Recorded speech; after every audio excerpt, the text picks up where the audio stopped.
Number 4, another symptom of a sick tongue. Passing along false information. You may be saying, I would never do that.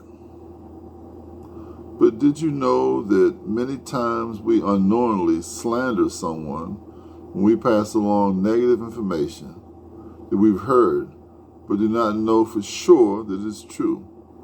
I bet you've done that. I know you have. Check it out. Normally this happens when you're talking to someone that you consider a friend, you consider a confidant, and they relay information to you. So when you hear the information, you take it as the truth. So you end up spreading it, and you spread it to somebody who's your confidant, somebody you know, you spread it. Pretty soon, you done spread a whole bunch of false information. You're a part of the problem, because although that person said it to you, was it verified to them?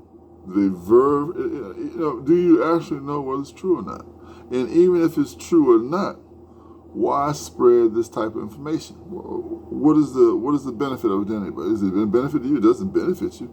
Now, some people will spread false information because it wants to benefit. Most in politics, they spread false information because they want to get upper hand on their opponent. So they spread false information. So a lot of people spreading false information. They want to get upper hand on somebody else, want to take somebody down, do something contrary to somebody. So, don't be involved in that kind of thing. Don't be involved in just spreading false information. I mean, information, one thing, but false information, horrible, right? So it says, let not the slanderer be established in the earth. Let evil hunt the valiant man to overthrow him. Right? I think that's, what's that?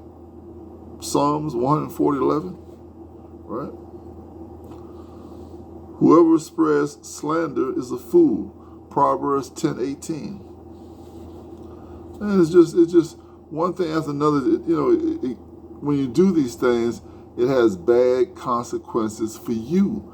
You might do them, and unknowingly, the bad consequences. If you know there's bad consequences for you, then you're less likely to do these things. So I'm bringing these things to your attention so you don't do them, you don't get caught up in them, you don't get caught up in spreading false information, you don't have your tongue sick and spread things you shouldn't say.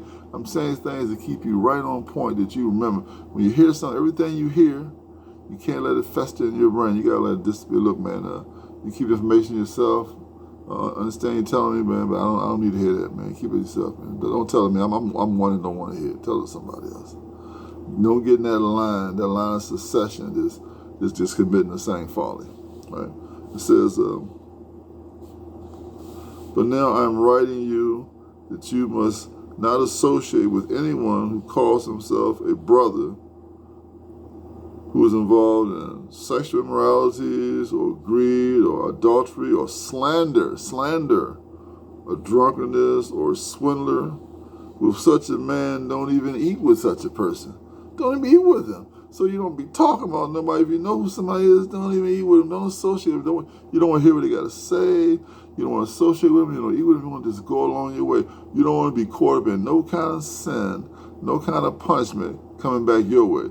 You want to avoid punishment coming back your way. So slander and anybody else, if those things mentioned, stay your distance away from them. You ain't thinking you better than nobody. You ain't this and that. You don't want no harm coming your way. We have enough problems in life as it is to be harm coming our way without the amount of knowledge. Getting caught up with something without the amount of knowledge. Repeating something that we shouldn't be repeating because it's not even true. So stop passing along false information. That's number 4. Subscribe to my channel until next time. Bye.